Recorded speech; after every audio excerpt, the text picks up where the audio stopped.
Sabe, o fim da personalidade jurídica é um tema que suscita muita dúvida, porque nós temos o fim da personalidade jurídica diferente para ramos do direito diferentes. Então, o fim da personalidade jurídica no direito civil se dá com o óbito, materializado inclusive pelo fim do protocolo de morte encefálica. Então, para o direito brasileiro, quando acaba a personalidade jurídica? Com o óbito, com o fim do protocolo de morte encefálica ou com a lavratura da certidão de óbito, ok?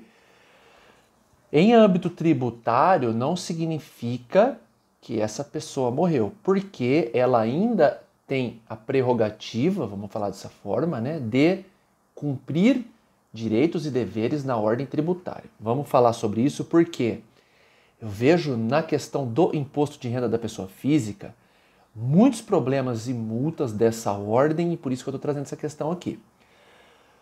Vamos supor que a pessoa X morreu em janeiro de 2020 ou no meio do ano, tanto faz, ela morreu no ano de 2020. Ela necessariamente vai ter que fazer o seu inventário, né? É obrigatório, né? As pessoas acham, não, mas ele não tinha bem nenhum, não interessa. Tem que fazer, nem que seja o arrolamento sumário. Como aqui não é para advogado, eu vou economizar, vou falar só inventário. Caso não tenha incapaz herdeiro, você pode ir no cartório e fazer direto no cartório. É necessário que um advogado assine, mas você não precisa ter um trâmite judicial para efetuar o inventário. Pois bem, terminado o inventário, e a gente sabe que o inventário no Brasil é um processo bem devagar, bem vagaroso, que é bem complexo, você tem que fazer a declaração de imposto de renda no âmbito de final de espólio.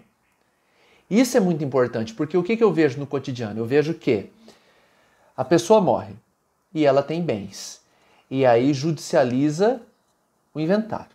Ou porque há atrito entre os vivos, né? Porque no direito a gente aprende que herança é o que o morto deixa para os vivos se matarem, né? Essa é uma frase clássica do curso de Direito. Mas vamos lá. Deu abertura ao inventário. Quanto tempo dura o inventário? Eu tenho inventário, eu nasci no ano de 83. Tem inventário que eu cuido desse ano. Entendeu? Então, isso é um processo de inventário. Então, se o processo de inventário for muito rápido, se for judicial, ele vai durar 2, 3 anos.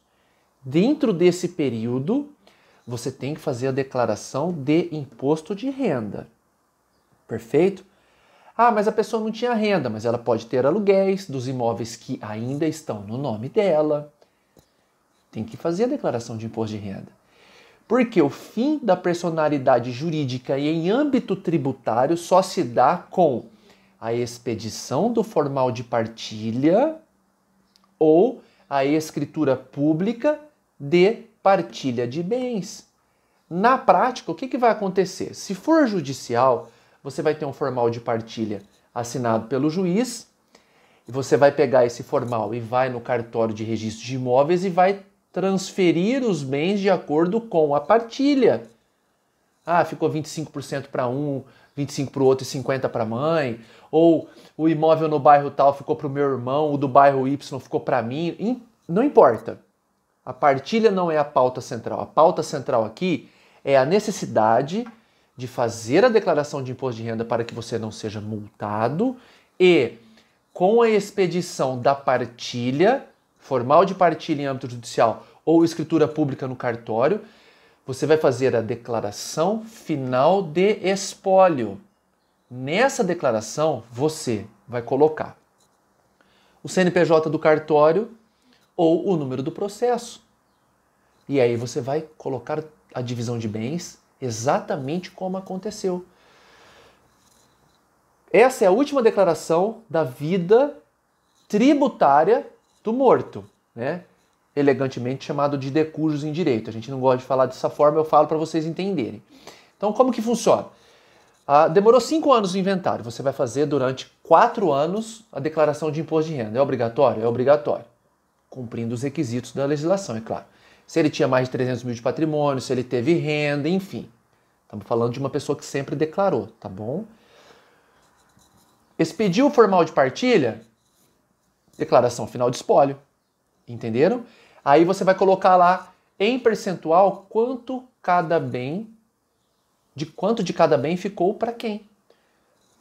Dinheiro no banco, né?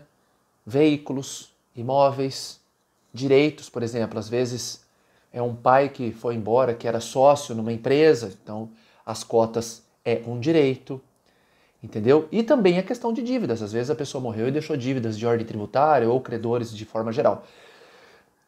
Estou falando isso pelo fato de, às vezes a pessoa morreu faz 2, 3 anos e aí os herdeiros deixam de fazer a declaração de imposto de renda. Quando tem que fazer a final de espólio, você tem que fazer todas as que você deixou de fazer, gerando uma multa para cada. Né? É meio que uma frase típica aqui do canal eu dizer que a coisa mais importante que ocorre no Brasil, a maior importância brasileira é arrecadar. Seja por via de multa ou arrecadação tributária, não importa. O negócio é arrecadar e a sociedade que se lasque. Essa é mais uma forma, esse é mais um método que o governo tem de arrecadar. Finalizando, morte é o fim da personalidade civil. Fim do protocolo de morte encefálica ou lavratura e emissão da certidão de óbito. Ok? Atestado médico de óbito. Fim da personalidade civil de ordem tributária, com a confecção, né, o desenvolvimento da declaração final de espólio, que só é feita após a partilha dos bens. Ok? Hoje o vídeo é mais curto, eu fico por aqui. É importantíssimo para que você não tenha multas, fazer a declaração de imposto de renda até a expedição do formal de partilha ou da escritura pública de partilha dos bens que foram feitas no cartório, ok? Até mais!